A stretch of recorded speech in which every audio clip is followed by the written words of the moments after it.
Hello there. It's Most Things Kenobi, where we always have the high ground.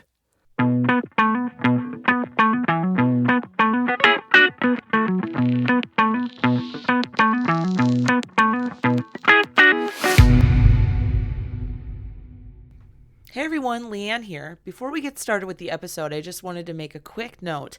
For this episode, Lauren was on location, we'll say, and was in a hotel room where she decided to record with me while she was away. Thank you, Lauren.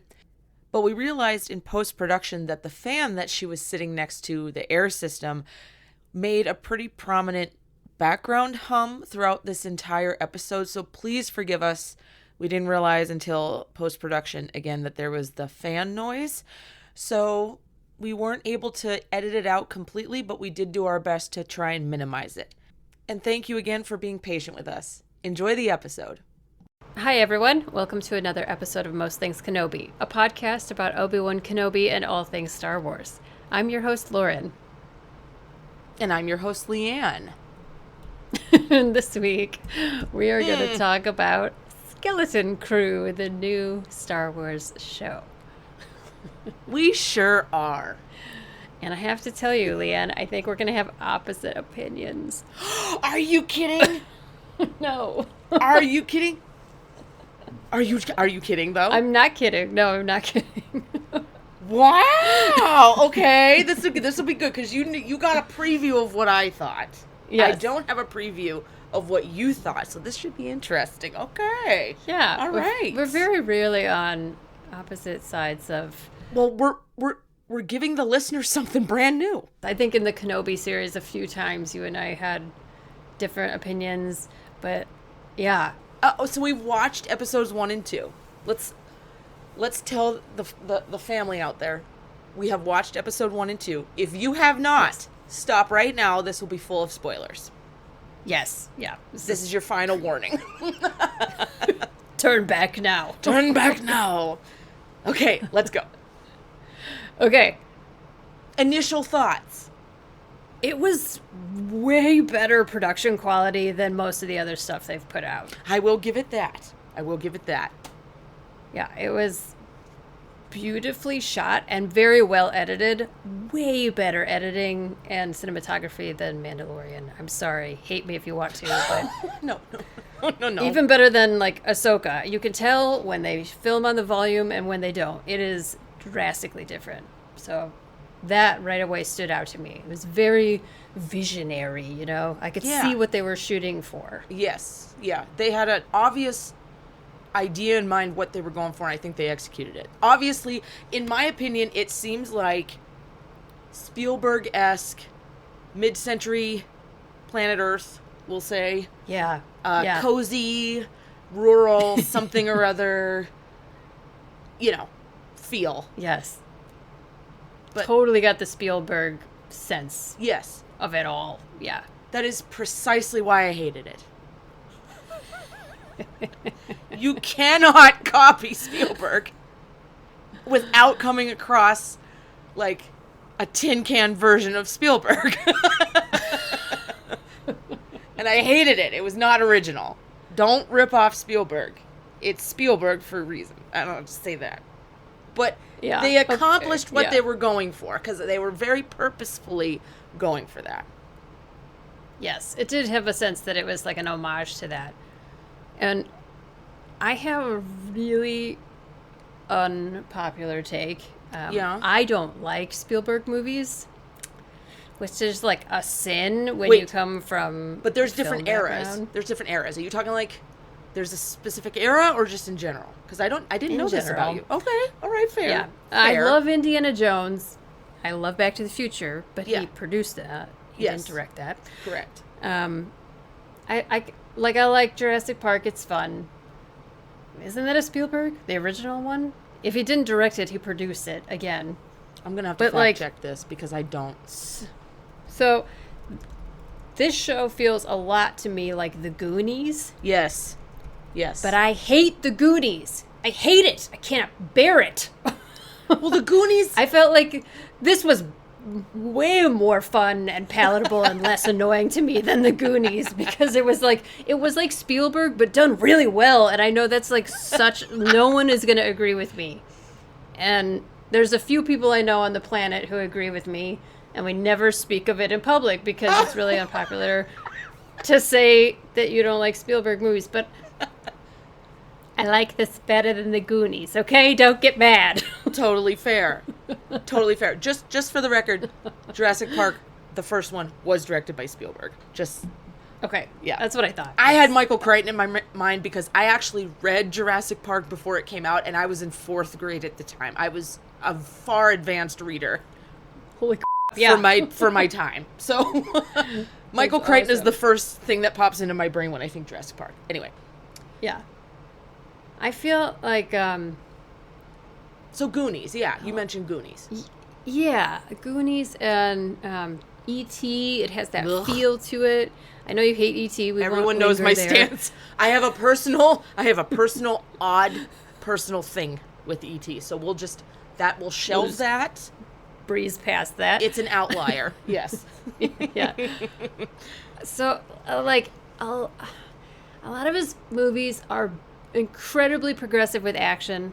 They changed the way action's filmed, but it's like literally the last Indiana Jones movie was one car chase down a narrow street after another. It was like 15 in a row, and there wasn't as much plot. And I feel like this has the plot, the feel, the intrigue that Spielberg, like it's Spielberg aesthetic. But I think the story so far has me more interested in general. Maybe because it's a Star Wars movie or show. So, yeah. Of course, yeah. I think there's a lot less screaming than is in, like, the Goonies. Well, I feel like that's a product of the 80s. I feel like a lot of screaming took place in 80s movies. 80s, even trickling into the 90s. But, like... It's just an odd amount of screaming in the movies.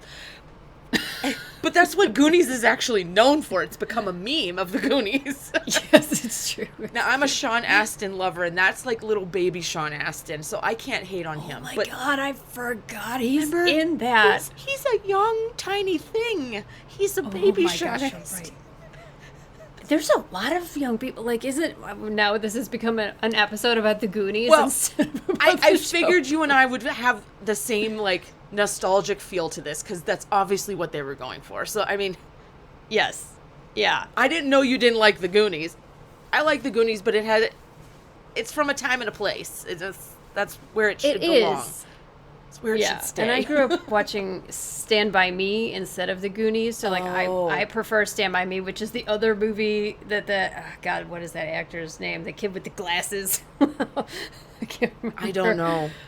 Yeah, he's in both movies, I believe, and so I'm not placing. I can't think. I'm terrible with names, anyways. It's been a long day. I can't remember anything. So. I like how it looks like the Northwest. Oh, you got that? Were you annoyed that they didn't immediately say what planet it was? I get so hyper fixated on, like, what planet is this? What planet is this? Does somebody say what the planet is? Do we know what planet this is? Like, what is this? Yeah. Well, I think that's all part of the intrigue, because at first I was like, oh, it's just a New Republic, like it's part of the New Republic. And then as you go on, you didn't finish episode 2, right? No, we'll get to that. But did you get to the part where they explained the planet? I heard the name of it. I don't even remember. I don't even know. Tell me. Remember? Okay. Remind me. So the whole thing is that it's a hidden planet of mythology, and no one has heard of it. Oh, I did not get to that part. Nope. So the kids are trying to tell people, like, where we live, please help us get home. And they're like, that's not a real place. Like, that's from storybooks. I didn't get to that point. So they're, like, not telling you Treasure on purpose Island. Because it is. Yes, because it's a pirate. It's pirates. Yeah. And, okay, if that tree pirate from The Mandalorian comes back, I'm going to get real mad because I f***ing hated that thing. Because already some of the pirates from that show are in this show, and I'm like, tread carefully, guys, because I don't like it. I do love Peter Pan. And this, like, when they take off and they're now in outer space, and the kid, what is his name? I'm really bad with all the characters' names. The main character, the one who wants to, who like initially found the quote Jedi temple. Whim, right? Whim. Yeah. On a whim like is what on I kept. A whim. Yeah. Exactly. Bingo. So he's like looking through he finds the captain's quarters, and it's shaped like a pirate ship window, you know, like the bay window. Mm-hmm. And obviously the pirate hat and everything. And the droid's name is Smee. I think that's really a fun nod, and if they keep playing into that, I will enjoy it because I love Peter Pan. I see. I did not make that connection. Yeah, well, did you get to the part where they say the droid's name? Yeah. He said SME or SM33. Yes, and I was like, SM33. Yeah, and I also said Smee, but I didn't make any connection other than like, oh, that's convenient.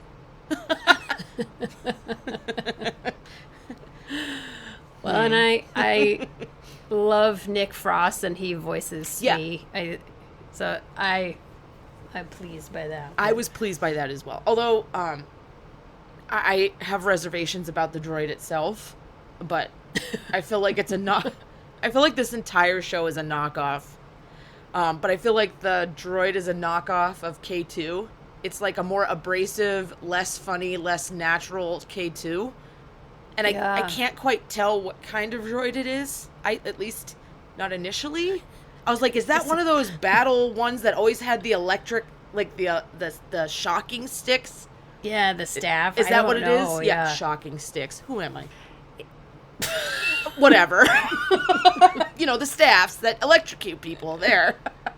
Yeah. Like with everything else, I'll reserve full judgment till the end. Yes. But I see what they're trying to do, and so far I like it. But it's walking a line where, like, if it becomes too corny, I'm really not going to like it. But I see why you're saying it's a knockoff, because, I mean, the whole opening sequence is a complete redo of the opening sequence of A New Hope. Right, correct. Even the way they film, you know, the people holding the blasters and the look of determination. Because I thought every costume that walked out of there was terrible. I thought especially that werewolf, like, please be for real. That's from A New Hope. He's in the cantina. Well, it needs to stay in A New Hope. That was what I was like. At first, I thought it was a rat. The like outline of it, I was like, "Is that a giant rat with blasters?" And it was like, "Oh, it's the werewolf from the cantina." So like, there. Wim to me, like Wim is Luke, Fern is Han. Yeah, mixed with a little Leia. Yeah, and then in episode 2, they have a cantina scene. So it's just like I wonder if they're gonna follow the pattern of A New Hope, like all the way through. They're basically it's like the most meta Star Wars ever. It's like Star Wars referencing Star Wars within Star Wars, but the kids in there aren't sure if it's real or not, or like it's like a bit of a mind to try and keep track of it all. I don't know. And if they're not part of the New Republic, if they're a mythological planet, how do they know all the stories of the Jedi? But that woman, the Fern's mother, is a part of the New Republic, a representative of some sort? I thought, but now I think she might just be part of their local government. It's I'm not sure. It will reveal itself with time, I suppose, but I didn't make it through episode 2, so I don't know a lot of what beyond the point where they said that they need to find a space station or something. I was like, okay, I'm done. I hate this show. I absolutely hate every single second of this show. It might be you are to Mandalorian, this is me to this show is so bad. That is how I feel about the Mandalorian. Yes, you're right. I hate this show, and I will not watch another episode. I'm sorry. I usually don't have really strong feelings, but there isn't an original concept in this show, and I can't get over that. I just can't get over that. I can't do it. I can't stand kids. Like, oh, what's this? Oh, where are we? Oh, what is over here? Oh no, Dad! Like, I can't do it. I can't do it. I'm sorry. I'm that person. So we will not be reviewing any more of this show moving forward. Listen, it's going to take an act of God to get me to get through the rest of this. If we commit, if you want to do this for the folks out there, maybe that'll be our question this week. Do you want us to continue reviewing this show? I will do it for the people. But I will not enjoy it. Or maybe I will. Maybe. I mean, like I said, it remains to be seen. I have a lot of problems with the show. Tell me. Go ahead. Like, what else? What was bothering you so much about it? Now, I'm just gonna preface this with, I try to go into this shit with an open mind, right? Yeah, I had no expectations. Zero. I had no. We had a Zoom call recently with our patrons, and one of our patrons said, I hope it's if it isn't like Stranger Things, then I'm out. I remember her saying that, right? And I was like, oh, is it gonna be like... I never read a single review. I never had any clue. I didn't know Jude Law was involved. No clue. So maybe that was part of my problem. Because I was hit right away with a nostalgic, youthful... It's just not my material. And I understand it's for a lot of people. They're going to love it for the elements that annoy me about it. Yeah. When I hate to sound like I'm not gatekeeping, I'm not anything. But when I think of Star Wars, this is not it. It's like, okay, it's just not for me. Like, I'm not going to go on this giant brigade of thou shall not like this show. I just understand that it's not really for me. I need something deeper, I guess. Yeah. Maybe it's just the point I'm in my life. Maybe I need to reconnect, because I do like the Goonies. I like, what's the one with those kids on the boat? What is that? They're on an island. Is it Treasure Island? I have all these ideas of these flickers of these old movies that I do like. I just think it's disconnecting it for me because it's Star Wars. If it was anything other than Star Wars, I might be into it. But I think there's there's a maturity level that I'm seeking that I'm not getting in this, obviously, because that's not what they're going for. Yeah. I did like the individual characters. I really do like the kids. I think their acting is good. I think it's believable. I think they're obviously having fun with it, and they should. I like where they're setting up these kids. We've got the starry-eyed dreamer. We've got the hard she's straight A, but she wants to be in the... she just wants the wind in her hair. We got the little tech person. Yeah. We got the bumbling sidekick. We've got all the elements of a charming show. It's just not for me. And also, is that supposed to be Max Rebo's offspring, or what are we doing here? Is it? Not an offspring of Max Rebo, trademark Max Rebo, but is that his breed? His species? Yeah. Good question. We're just going for straight elephants, or are we gonna? Because Star Wars, the aliens are kind of alien. I did have to laugh though when she said, can't you plug his trunk, because the kid was talking too much, and Neil was like, ha ha, I don't talk through my trunk. Totally cute. That's adorable. His character stood out to me because he has that cute family. His little overalls. His little comb over. Are you going to sit here and tell me that a baby elephant's wearing human sneakers? What are we doing? I know it's... there was a werewolf with a pistol, so I guess, our reality... What kind of footwear did he have on? I just... I don't know. I don't think they showed it. seems to me that an elephant would not need sneakers, high tops or otherwise. He had high top Jordans on. Yeah, I mean, Chewbacca only wore a bandolier, for God's sakes. He didn't even have shoes. That's all he needed to be as fabulous as he was. And this kid's walking around with sneakers on. Anyway, I just, it was like overdone. I feel like the kid missed the bus. The bus wasn't creative enough for me. I'm like, I could catch this thing in downtown Seattle if I wanted to. Like, literally, it's the same thing as the link, you know, for those who know. And then he goes on, like, a speeder, which is obviously like a bike, right? It's this 80s banana seat. It even had, like, tassels on the end. I can't. It's not... It's too pedestrian. Now, I know we sat here and made fun of the fact that some people sat here and made fun of the fact that there were bolts and bricks in Star Wars. I draw the line. But, like, I don't want to go into that I don't want to be that person or that kind of fan. So I'm very disappointed in myself. It's not connecting with you. That's okay. Like, I think that's going to start happening more and more with Star Wars as they continue to pull different kinds of ideas and stories out. I mean, Jude Law said when they first started talking about this show that it is about kids. Yeah. But that the peril is real, like the danger is real. And I see that, and I feel like they're getting that balance pretty good. They're really...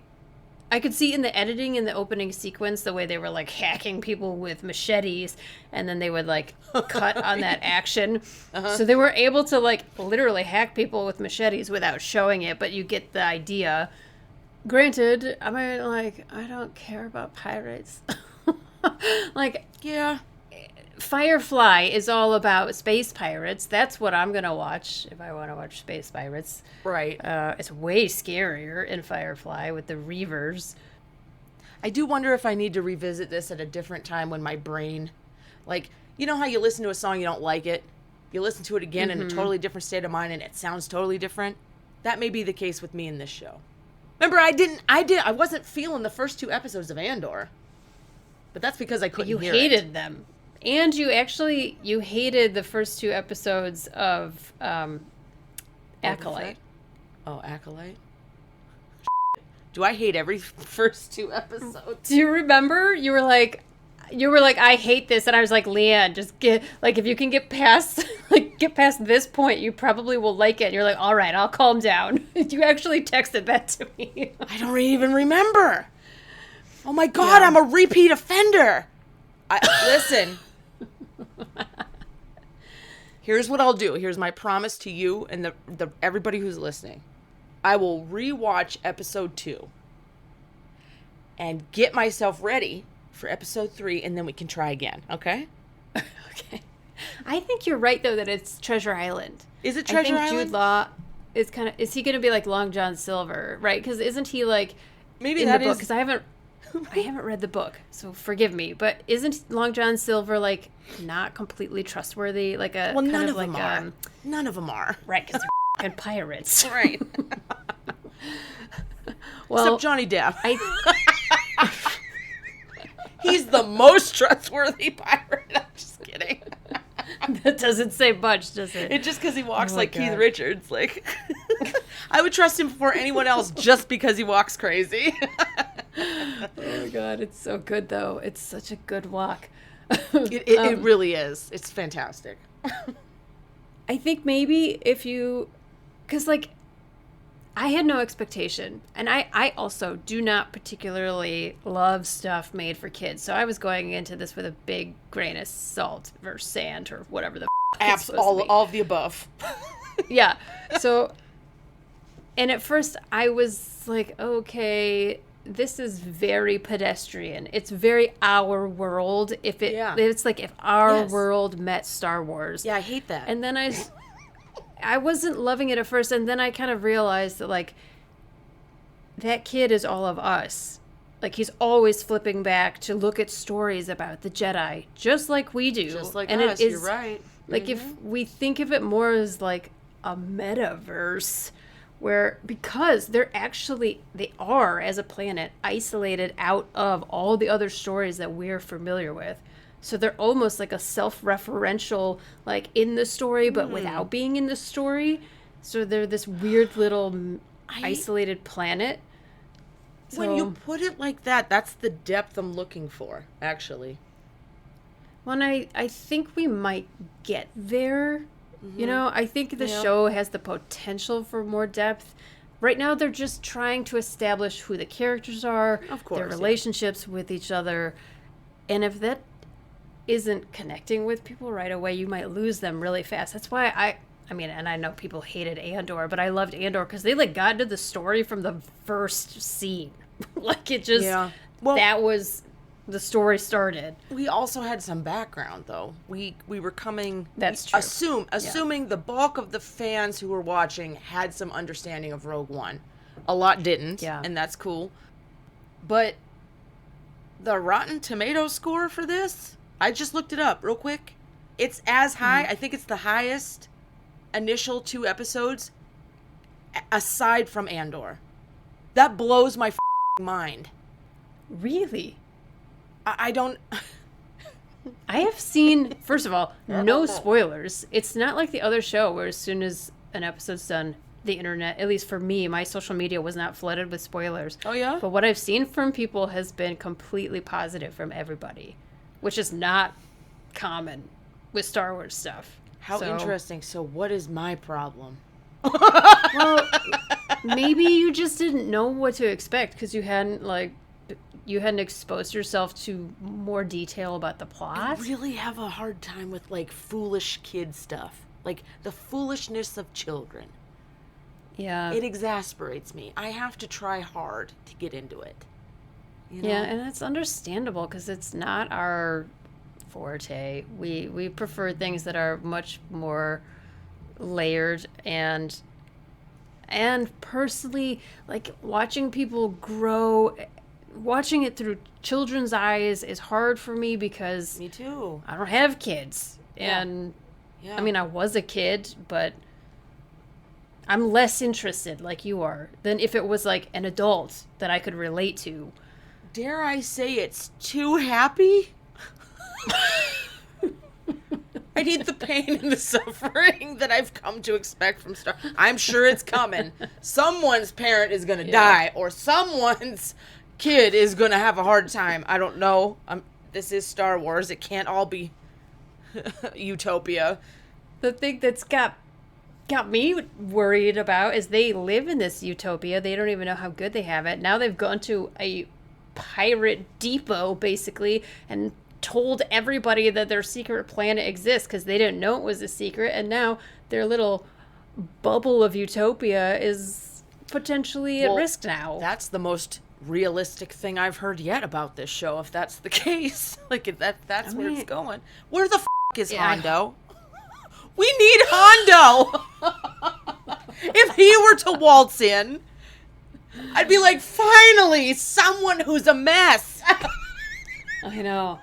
Well, if we think of the timeline, Hondo exists right now. Leia and Luke are out there. Yeah, that's what I hate about this. There are living legends out there, and they're just walking around in their little speeder bikes worrying about missing the bus. There are legends out there. Well, that's why I think this is going to possibly be interesting, because the little boy has the like this obsession with the Jedi, and I tried to like stop and look at some of his screens. One of them was a Force temple that you see on Mortis. So that was kind of cool. That thing that he flips through, does that not remind you of that old 80s thing that you'd put up to your eyes and click, and it had like a paper wheel and had like little I had one of those. What the hell are those called? Everyone who knows what I'm talking about knows. Like, it told a story. It's not a kaleidoscope, but it's an octoscope. I thought it was something scope, but it was because it was two viewfinders, and you would see the same picture with each eye, but I think they were slightly different perspectives, so it would give it a sort of a 3D look. Stereoscope. Stereoscope? Is that it? That's what it's called. Oh, stereoscope. Yeah, well, I mean I'm seeing old-timey ones, but 19th century. Yeah, they've been around. They've been around a long time. Yeah, it was how people used to entertain themselves with that because television didn't exist. This is exactly what I was thinking. Instead of him putting it up to his eyes, he had it in front of him, and he'd click it, and one scene would go to the next. So yeah, because it like rotates them. Yeah, it was cool. I like that. Yeah, I thought that was cool. I was trying to look to see if he's like looking at like the Legends of Luke Skywalker or something like that. But I thought for sure I would see. Wait, so that opening scene where the Wim and the elephant, did they not say, was that not like a Vader and Luke scene? That's what I thought, but it's like, does he not even know about the real Jedi, or does he only know about Luke Skywalker? Like, that's what I'm excited to see if they're going to start talking about that more. The thing is like, I think that's so cool. That, like, that's that the kids in the universe, like, in the galaxy are talking about. It's amazing. See, that is something I would love to know. I hope it's about Luke, because he is the like, legend of that time period. Yeah. That whole crew, all the ones we know and love, they're the reason why all those people are free. Yeah. Because of the rebels. All of them. Mm-hmm. Yeah, exactly. But it makes me wonder, like, do these... Because there's even a moment where Wim says, this is not how the galaxy was supposed to be, because he has a storybook version of it. Mm-hmm. And they're behind, like, they keep mentioning a barrier around their planet. Right. That has to be the mystical thing that's keeping them invisible, right? Right. So, like, does that mean... they're being protected, it seems, from the truth of the galaxy. Does that mean that they don't really know what happened out there? That I don't know. It'd be cool if maybe Jude Law's character will teach them right. I'm sure he will, take all their innocence away. But there's the little crawl, like, it's actually kind of like the Clone Wars little cookie cutter, or fortune cookies at the beginning. Yep. That said, after the Empire fell, but, like, we know that as the audience, but that doesn't necessarily mean that the characters we're seeing in the story know that. Yeah. I don't know. If they're told, I don't know. Sky's the limit. Yeah. Yeah, I don't know. I think it has a lot of potential. I laughed out loud a couple times, and because I relaxed into the idea that, this is just cute. Like, it's cute. Mm-hmm. I'm not expecting it to get super deep, but it would be awesome if it did, because kids are smart too. So if this is geared towards kids, like, they deserve a deep story also. So I'm hopeful. Let me just put it that way. And I would be interested to watch more. I enjoyed myself. I think because I didn't have really any expectation of liking it at all. Yeah, so I was surprised to find that I did like it. Better, I guess, than some of the stuff that I watched as a kid, because I find the incessant screaming and lack of story very boring, even at a young age. So, yeah, I'm excited to see where this goes. But like I said, I have no expectations. Still. Fair. If I was a kid, I think I would love this, though, to be sure. No brainer. I would be looking up to those kids like, I want to have an adventure. Yeah. I remember having an adventurous spirit and wanting to just go outside and, like, what was the name of the first episode? This Could Be a Great Adventure? That was, like, all I wanted at that age. For real. And it was outside. I didn't want to stay cooped in. My parents let me go outside and play and ride my bike and meet up with my friend down the street, and we'd make up fantasy storylines of, like, solving mysteries because our regular life was boring. I get it. I totally get it.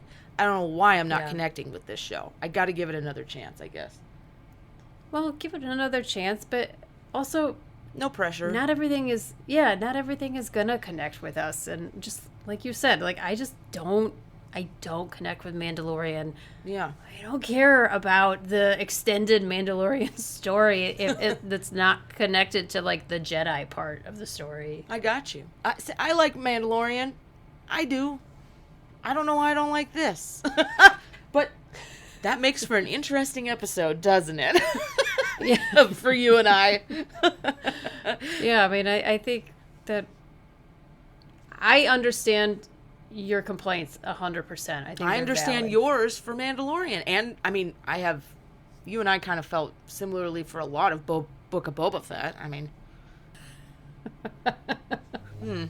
Oh, Star Wars. What will we ever do with you? Or without you, truly. Yeah.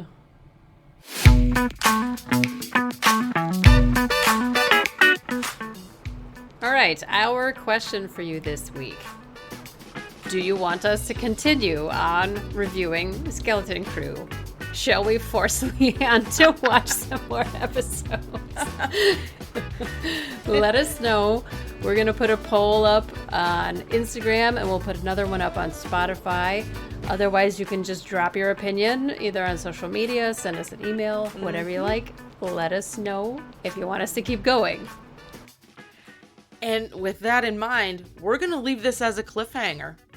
Usually we come into this portion of the show and say what our next episode's going to be, but we're going to leave it as a little bit of a cliffhanger so the people can have their voices heard.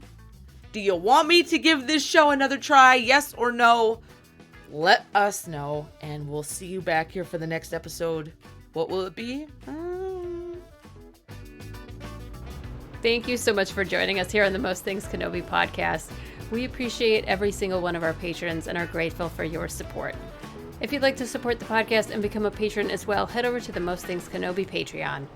As always, you can follow us on Tumblr, Instagram, YouTube, and Threads, and don't forget to subscribe on your favorite podcast player. If you enjoy the podcast, feel free to rate us on Spotify and Apple. And if you need just one place to find all of these, head over to mostthingskenobi.com.